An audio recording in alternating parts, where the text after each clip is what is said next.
So to kick off this season at ABNY, we have our controller, Brad Lander, with us here today. His first time speaking here at one of our Power Breakfasts. Welcome, Controller.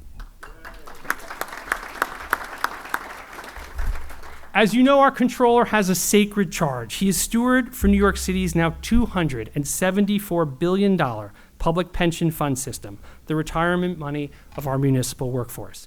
It's a system that on his watch has grown in assets to the third largest in the nation, surpassing New York State Common Retirement Fund. At the same time, he is the principal watchdog of the city's over $100 billion budget.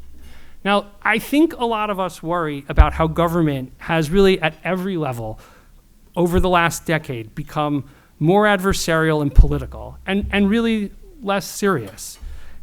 But there are roles that are by definition serious, and New York City's controller is one of them.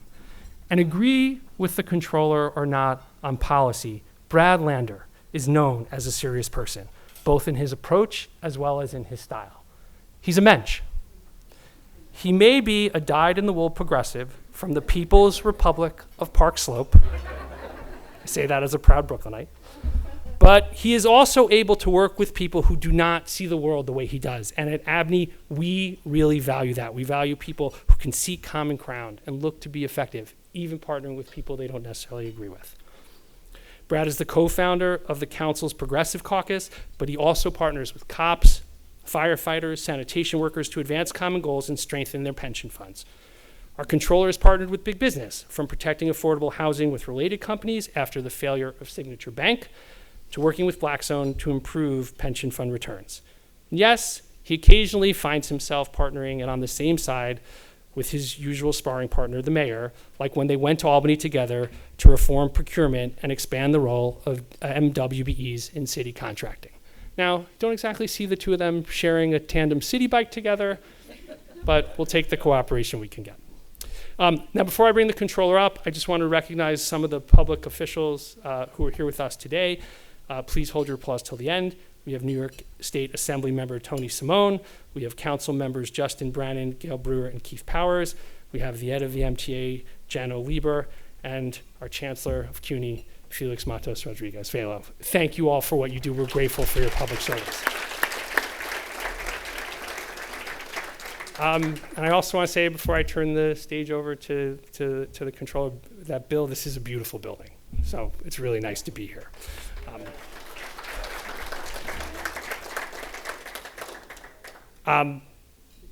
We're excited to hear from the controller about his vision for the city, to get his views on its fiscal future, and how to make government more efficient and responsive to New Yorkers.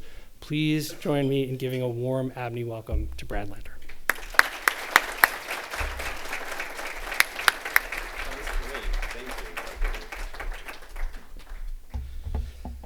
Good morning, ABNY.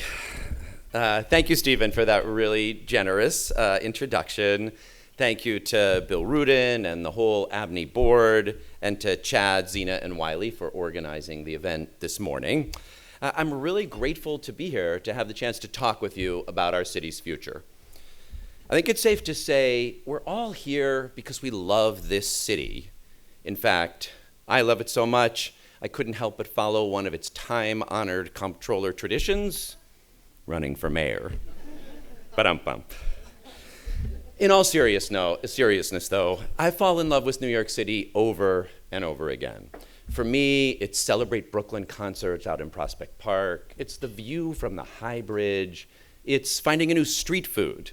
Have you tried fushka yet? It's messy, but it's delicious. But lately, I have to say, not a day goes by when New Yorkers don't stop me to express their frustration about our city's direction. And the messages are always the same. People want a safer, more affordable, more livable, and a better run city. They want to feel safe taking the subway or walking their dogs in the evening. They want buses that run on time and libraries that are open when you need them. They want to trust their government, and they want to believe they have a place in our city's future. Right now, they don't. You can see it in the data, like this recent CBC survey, which shows dramatic declines in how folks in every neighborhood feel about the quality of life, about affordability, about city services. Just a few weeks ago, I was sitting in the dentist chair in my neighborhood when my hygienist said, "Mr. Lander, I thought every 3-year-old was supposed to get a 3K slot in our neighborhood. Why am I 140th on the wait list?" It was not the shot of Novocaine I was expecting. As our city's chief accountability officer, what I hope to do this morning is to give voice to those concerns, to put them in some context, and then to prompt a conversation with you about how we move our city forward. The first thing I want to say, and this really follows what Stephen said, is that this is not a time for ideology or political lanes. This is about actually delivering the better-run city that New Yorkers are so hungry for. There are so many priorities that New Yorkers overwhelmingly agree on, whether they identify as conservative or moderate or progressive. As Stephen rightly points out, I've been called once or twice. Now, I know for many of you this moment feels familiar. ABNY was born in the 1970s at another moment of crisis, some of it caused by broader economic transitions, but much of it a result of the city's own fiscal mismanagement. At that time, a small number of tried and true New Yorkers stepped up to the table, led by Lou Rudin and Robert Tisch, who galvanized civic leaders from across the political spectrum into conversations about how to get the city back on its feet. At the same time those civic leaders stepped up, neighborhood leaders did the same, creating new community development corporations from the Bronx to Brooklyn. I started my career at one of those groups, the Fifth Avenue Committee in Brooklyn, where I had the opportunity to work with remarkable neighborhood leaders like Fran Justa and Barbara Bethel, who would not quit on their neighbors, who saved their blocks from abandonment, who showed me what grit and resiliency really look like, what it means to be a New Yorker.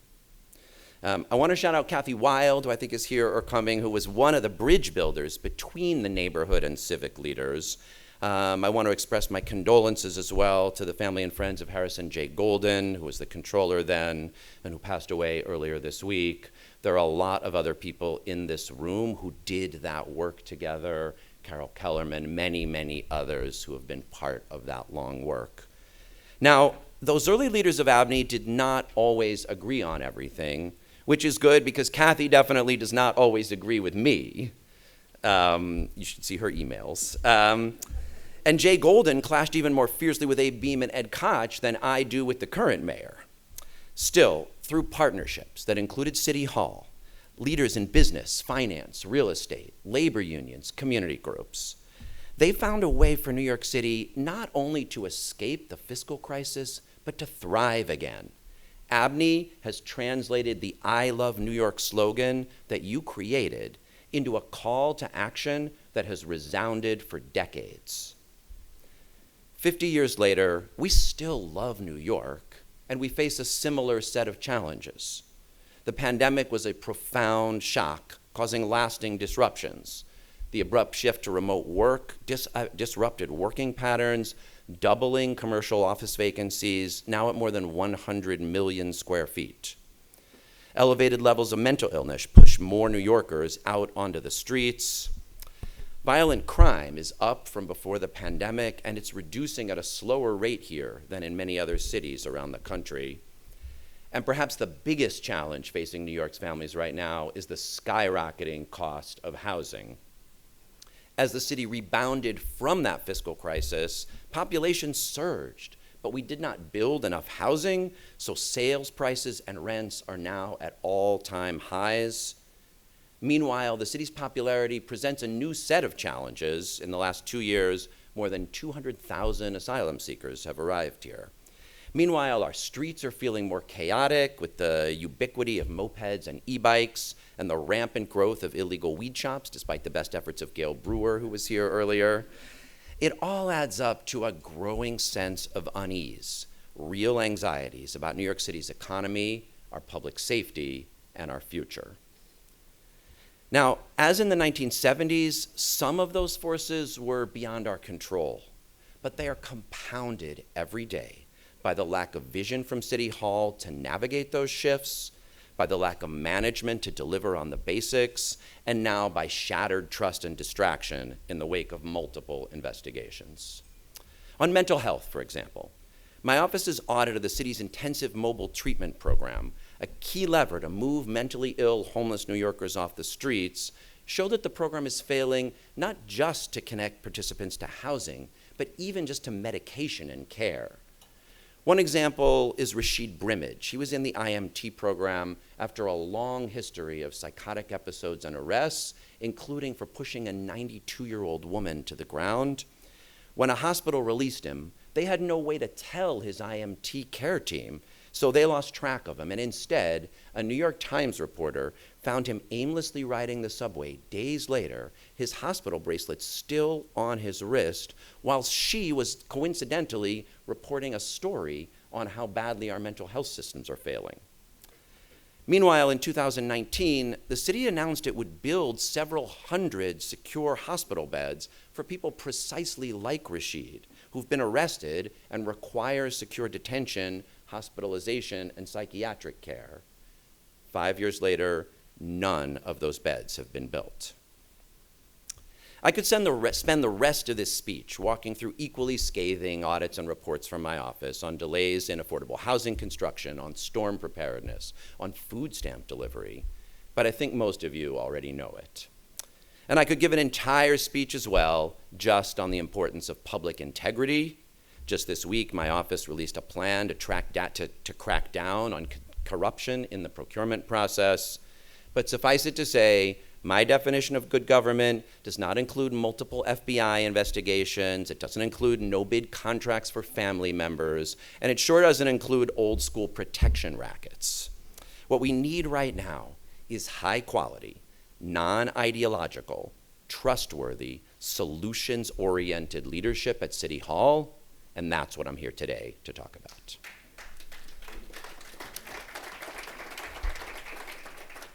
For starters, we need a post-COVID vision for economic growth. Our goal should be to recreate what Dan Doctoroff has stood before this audience and called the virtuous cycle of a successful city. I've long admired Dan and learned from his work. As I told the Times last week, with a little trepidation, Dan is the New Yorker most like Robert Moses in terms of reshaping our city. I'm happy to report that he liked the quote. Since his diagnosis with ALS, Dan's courage and fortitude are only more remarkable. He's putting his genius to work to find a cure for ALS while still helping to find the way forward for New York City.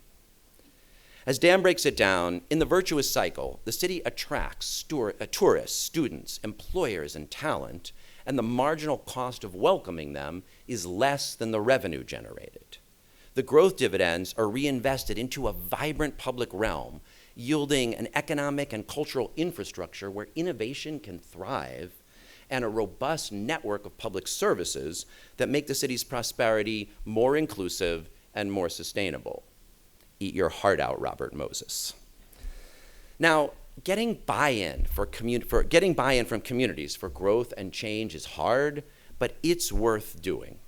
I was proud to initiate, champion, and build broad community support for the Gowanus rezoning when it was not always popular. One of our early planning meetings was disrupted by anti-development activists ringing meditation bells, but somehow loudly enough to drown out the whole meeting.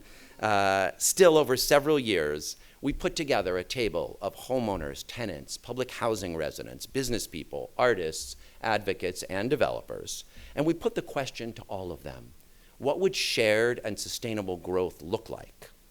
And they articulated a vision for keeping Gowanus creative and mixed use, of a diverse neighborhood with lots of new housing and renovating the public housing nearby, of cleaning up the canal and adding vibrant new public space. We didn't cram growth down people's throats with a little sweetener at the last minute, but we also didn't let resistance to growth make us shy away. As a result, and with the support and hard work of Carl Weisbrod and folks at City Planning and many others in the city, we passed the largest rezoning of the last decade with the overwhelming support of the local community board. And today, it's generating 8,000 new homes, 3,000 of them affordable to working class families, along with new parkland, space for artists, and big investments in stormwater protection and NYCHA. I want to do for New York City what I did for Gowanus: lead the process for genuinely inclusive growth that delivers substantial new housing and jobs, and that's built on solid foundations because New Yorkers see themselves thriving in it. As controller, my office has brought all our tools to bear on the housing crisis. We invested, as Stephen mentioned, alongside CPC and Related to help save the 35,000 rent-stabilized units put in jeopardy by the collapse of Signature Bank. We've issued the city's first 3 social bonds, financing over 12,000 units of deeply affordable housing in neighborhoods all over the city. And we established the first responsible property management standards in the nation for investor-owned housing, working with some of the asset managers in this room. Thank you. Of course, and we've done all of that while achieving a 10% annual return on investments last year, better than CalPERS or CalSTRS, saving taxpayers $1.8 billion and propelling New York City's pension funds to record size and a new ranking as the 3rd largest public pension fund in the country. Thank you again to our asset managers and partners in that work. But much more is needed to build housing at the scale that New York City's affordability crisis demands. We're going to need to win New Yorkers onto the side of inclusive growth. How can we do that? I got one clue recently from my own kids. We were a little anxious when they told us they had gotten tattoos. Meg and I are not tattoo people. But here's what they showed us. My son had gotten the numbers of our address in the font that they're on the facade of our home, and our daughter had hand-drawn a picture of our stoop. We almost cried. Okay, fine, I did cry. Because our Brooklyn row house has provided them with a sense of security and identity that they wanted permanently inscribed on their arms. Unfortunately, most New Yorkers don't get that sense of security. And even my own kids and their friends don't believe they'll be ever able to buy a home in this increasingly expensive city. New York City has half the homeownership rate of the rest of the country, half. We can change that. One way we can help New Yorkers see themselves in growth is through a dramatically renewed focus on affordable homeownership. Earlier this year, Assembly candidate Michael Lasher and I proposed a plan we call Homes for City Workers to invest pension fund dollars alongside our teachers, cops, and firefighters when they buy homes in the 5 boroughs, doubling their purchasing power and creating the next generation of homeownership for our city's public servants. And here's an even bolder idea: to connect affordable multifamily homeownership with upzoning. Look, I support City of Yes to allow a little more housing everywhere, but we're going to need a lot more housing in some places. So imagine this. What if we offered neighborhoods the opportunity to opt in to support a significant upzoning like Gowanus, but with the proviso that a big chunk of the new housing created would be affordable cooperative homeownership for people like them and their kids and their neighbors? And then we said, okay, we'll give it to the first 5 community boards who vote, who raise their hands, that that's what they want. I think we could get people to opt into growth and to launch the next generation of Mitchell-Lama-style homeownership like Penn South, made possible by the combination of new density and city capital. What better way of enabling New Yorkers to see themselves in growth than by believing again that they could actually own a piece of it? Another area where I think we all agree is that public safety is a key to prosperity. New Yorkers can't thrive amidst fear, gun violence, and a mental health crisis. Businesses won't locate here. People from the suburbs won't come back to Broadway unless we get this right. Unfortunately, the mayor's own data released just this week shows he is not getting the job done. Crime is down from its pandemic spike and far below historic highs from the 80s and 90s, but major felony crimes in New York City are up 30% before COVID. Compared to other cities, our effort to reduce crime are middling, and the department is now beset by federal investigations into its leaders. Meanwhile, just across the river in Newark, a city that was once labeled a war zone and the 6th most dangerous city in the country, Mayor Ras Baraka another municipal leader who has been called a progressive from time to time, has reduced the homicide rate to its lowest in 60 years. And Mayor Michelle Wu has done the same in Boston, where so far this year, they've seen fewer than 10 murders, the fewest since they've been keeping track. I spent some time with Mayor Wu recently, and what she made clear is that one core component of improved public safety is better police management. A great model for this is the work of the University of Chicago Crime Lab's Police Leadership Academy, which I learned about recently from one of its leaders, Kenneth Corey, who was previously the NYPD Chief of Department. The Academy provides hands-on training to police leaders in management at both the precinct and the departmental levels, in using data effectively to focus on violence reduction, and in rebuilding community trust. Here's an example of a management-forward approach. Recently, Gothamist released data on the city's shootings, providing a view that somehow is actually far more comprehensive than CompStat's data. The data shows that since the pandemic, just 4% of the city's 120,000 blocks account for essentially all of the city's shootings. Many of those blocks are in neighborhoods where we've increased funding for community-based violence interrupters, but there's currently no unified approach to use this data to guide our anti-violence efforts. We need a process that will integrate the NYPD, community-based efforts, and our DAs to use this data honestly and transparently and focus on reducing shootings. To comprehensively improve public safety, we do also need to be honest about what's outside the NYPD's control. Police are critical to prevent and respond to violence, to get illegal guns off the street, and to solve crimes. But no amount of policing will keep kids from skipping school, connect people to good jobs, or connect homeless people to stable housing. So today, I want to propose a partnership with you and make a big I Love NYC scale promise to end street homelessness for severely ill, mentally ill people in our city.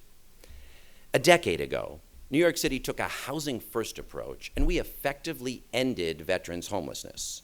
We could do the same for people living with severe mental illness on our streets right now. With better coordination between city agencies, hospitals, and social service providers, we can prevent vulnerable New Yorkers like Rashid Brimage from continually falling through the cracks.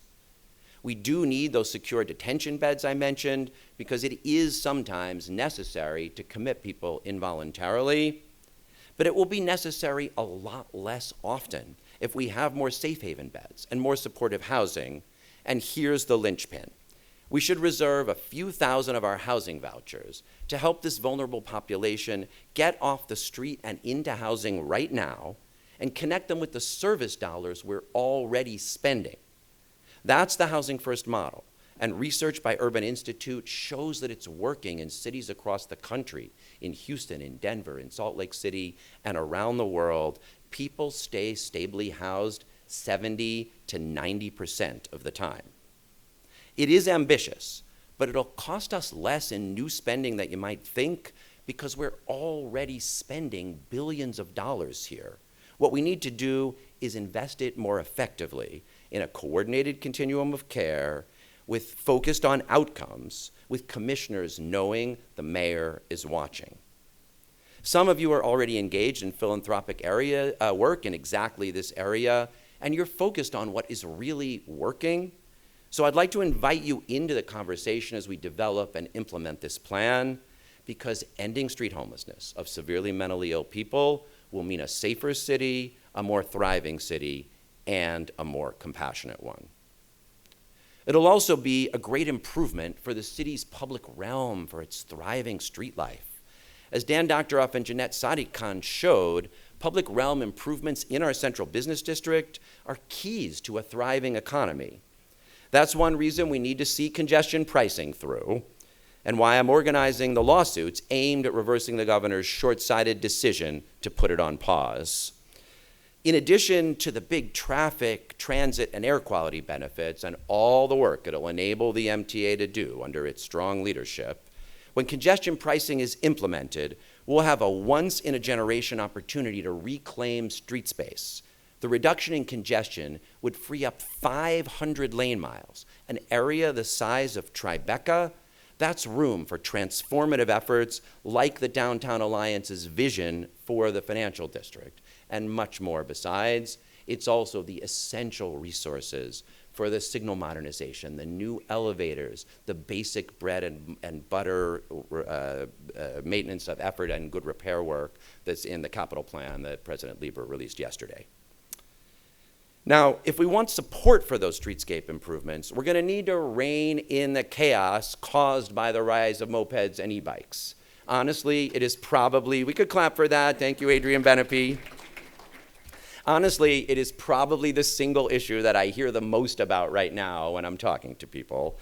But like the other issues I've been talking about today, it's not rocket science. It's an issue of good management. We need to stem the supply of unlicensed vehicles at point of sale, hold delivery apps financially accountable for their trips, target enforcement to take illegal vehicles off the street, and use some of that freed up street space for neighborhood loading zones and wider protected bike lanes. We can reset a safe culture on the streets of our city.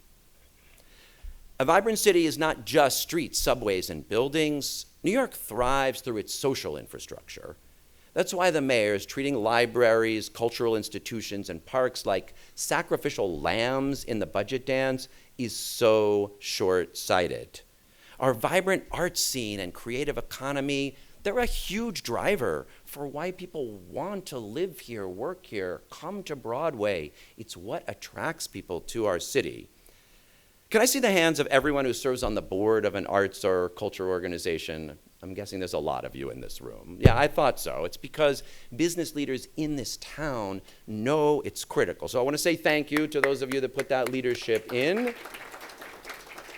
It really matters to the future of our city. One other critical piece of that social infrastructure is CUNY, probably our greatest engine of economic mobility. I'm honored that Chancellor Matos Rodriguez is here today. He and his team are doing a great job, but too often it feels like CUNY is an orphan without the support or attention it needs. That's why I'm calling for municipal control and an ambitious re-envisioning of CUNY for the 21st century.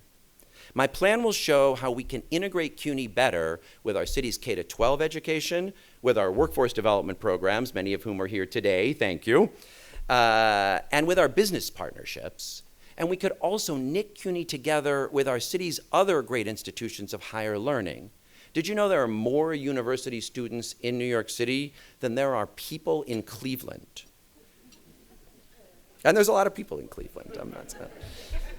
A partnership like that will help secure the city's centrality in the fields of the future, in AI, climate technology, healthcare, and life sciences, and make sure that New York City kids become the next generation of teachers, health professionals, tech innovators, entrepreneurs, and the leaders of tomorrow. Take Yaris Lopez. When Yaris was 10, gangs threatened to burn down her family's home in Honduras. So her mom scooped her and her sister up, and they fled. They wound up homeless, living in a park in the Bronx. And then her mom took up with an abusive partner. So one day, Yaris came home from middle school to find her mom unconscious. But at the Bronx Family Justice Center, they connected with a lawyer named Allison who saved their lives. And Yaris was so inspired by that she decided she wanted to be a lawyer. So she transferred to the High School for Law and Community Service in the Bronx, from which she graduated as valedictorian just a few years after arriving in New York City. And this spring, I watched Yaris graduate from CUNY's Lehman College. And she's already working as a paralegal at New York Legal Assistance Group, helping new arrivals apply for legal status and work authorization. What made that happen? Yari's grit and determination, of course. She is remarkable, but also well-run public institutions that focus on outcomes. I want to thank Rich Beery from Robin Hood, who funded some of those programs. I want to thank the chancellor for Lehman College. When we make city government run better, we make stories like Yari's possible. In closing, I want to repeat what I said at the start. We know what we need to do to bring New York City back. And it's not progressive or conservative, it's what works. It starts with City Hall making sure we focus on the basics, keeping our streets clean, our neighborhoods safe, our city services functioning, setting clear goals, and measuring and insisting on outcomes. Look, I know everyone in this room, we won't always agree on everything. I'm already looking forward to Kathy's feedback on my speech. But I know we all love this city.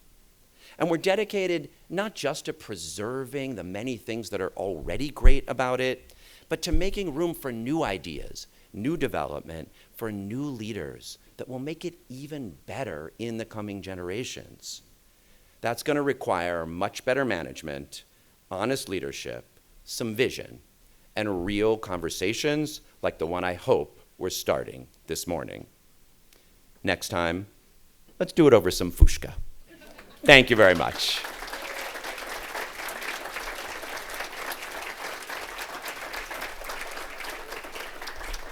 I'm going to keep you here. Okay, So great. we have time for a few questions. Tom, I know you got a question? Thank you very much. And Tom Harrison, where do you focus on the mentally ill or the suffering on our streets? We see in Times Square day in day people dying slowly, and oftentimes and oftentimes they end up in the criminal justice system that we've tried to keep them from. So we have tried very hard to work with the elected officials and the social service providers and the community to come up with meaningful measures of success and to come up with enough outreach workers. We're lucky that we have both state workers here, thanks to the governor. We have city workers here, and we also have private entities that we have hired. We see that there's a challenge both coordinating information. They can't share information. Some don't agree that there are people on the street that are just too ill to realize that they need to go to the hospitals.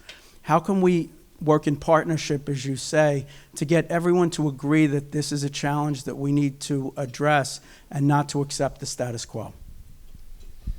Thank you very much, Tom, for that question and for the great work of the Times Square Alliance. And I know some of your elected officials are in the room. Assemblymember Tony Simone actually came to me this morning and said, I'm really happy to see you're working on this.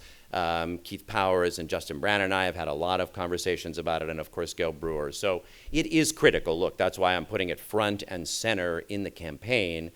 I think people know we need to do something about it because it's, I mean, Times Square for sure and business districts for sure, but it's on the subway, when you ride the subway with your family and you see someone who's unwell and you think, I don't know if that person's a threat to me, but last week I read that someone in a psychotic episode pushed someone onto the tracks. Of course, you're nervous for yourself, you're nervous for your kids.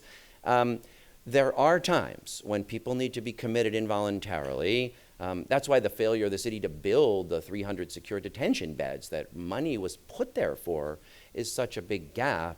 But it is also true that hospitals don't have any place to release people to if they're just going back to the street, especially if they can't even communicate with their care teams. And that's why I think the housing for, it's better coordination, and it's adding the vouchers in this housing first model so that you can get people from the street into housing. There are people who don't want to go into shelter for sure.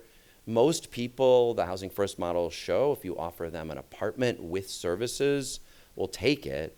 And again, they stay housed 70 to 90% of the time. And we just have not, there's a tiny little housing first program that we are doing a pilot here that serves like 50 people. But Houston, Denver, Salt Lake City, a lot of other cities have made it work with a coordinated effort. We're only talking about several thousand people. We really can effectively end street homelessness of severely mentally ill people. And of course, that'll be great for every one of those people who have families and lives, but it'll also be great for Times Square, and it'll be great for the subway system, and it'll be great for New York City. So yes, it's a partnership. It's going to be a lot of hard work. Many of you are digging in on it. I'd love to work together. Thank you.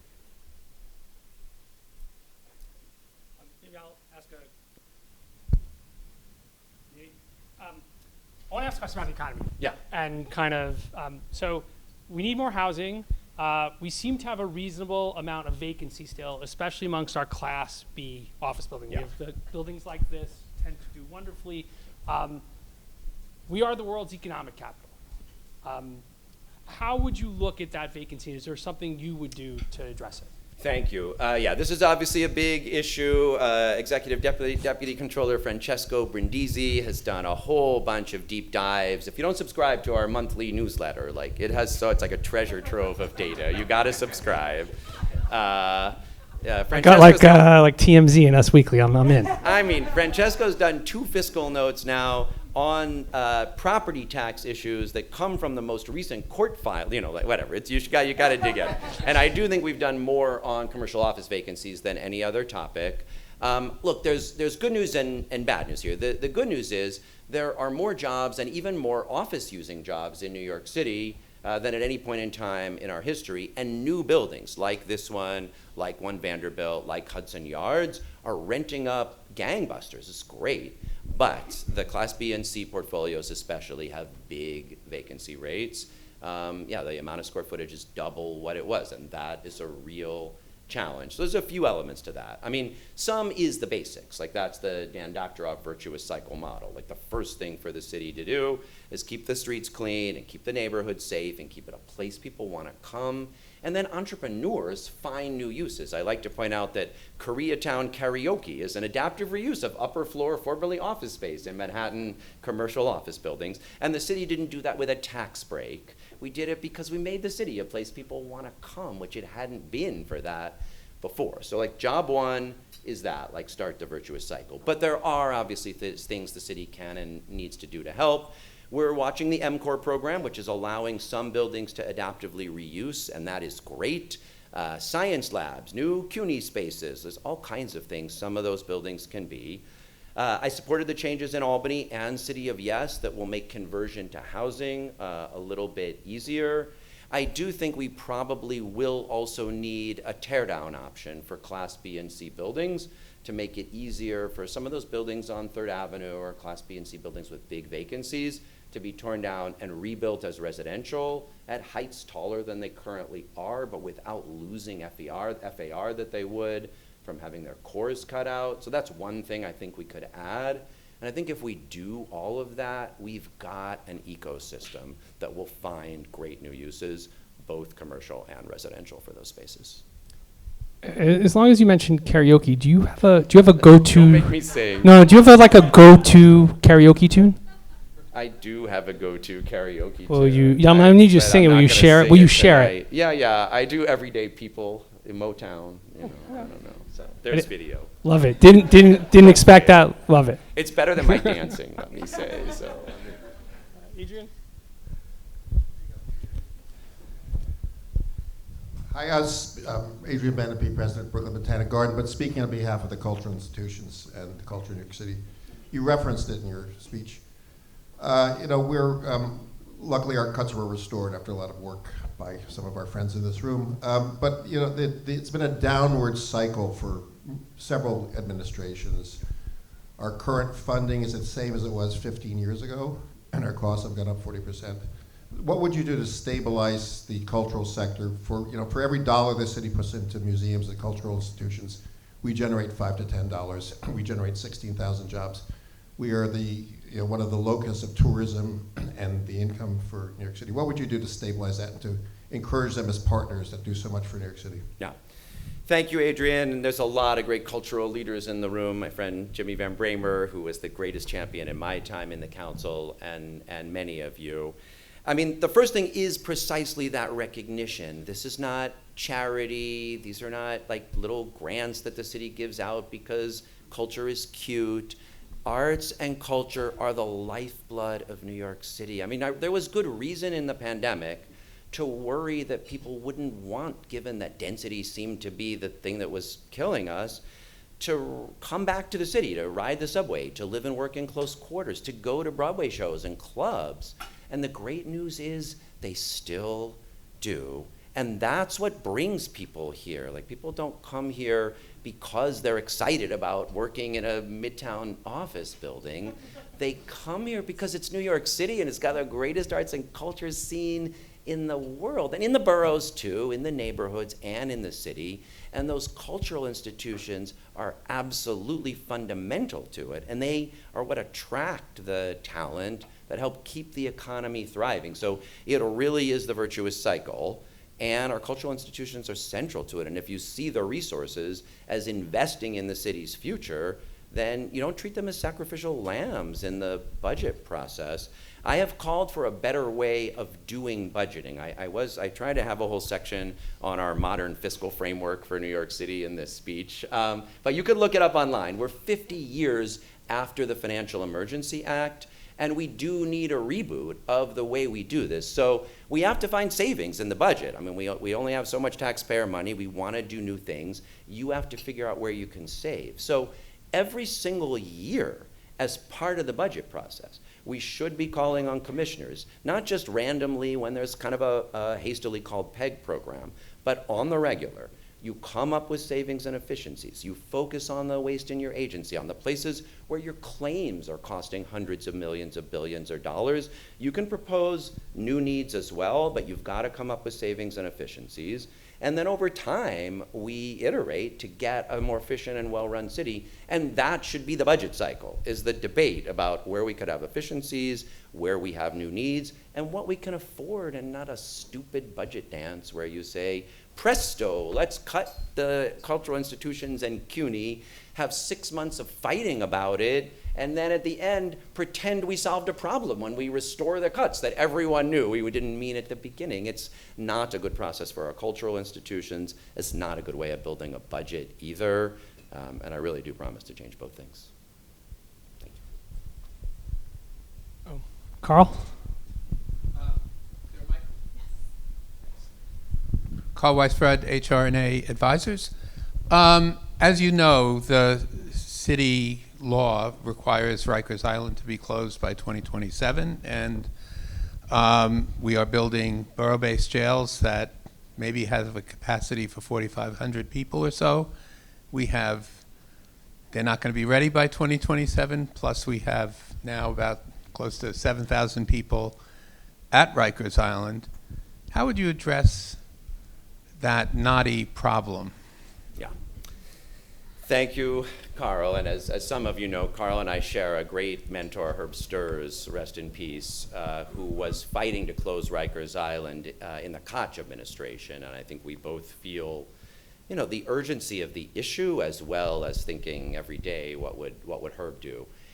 It can be done. It's not going to be done by 2027, but Rikers can be closed, and I will commit to it if I'm elected. I guess a few thoughts about how to do that. One, obviously, we need to get the borough-based jails built. The Brooklyn one, I don't know if you've been by, but the site is fully demolished, and they're getting ready to start building. And I want to, appreciate the Brooklyn neighbors who work together with city planning and have that as the one that's kind of ready to go up first. So we've got to get those built. But there's a few challenges getting the population on Rikers down.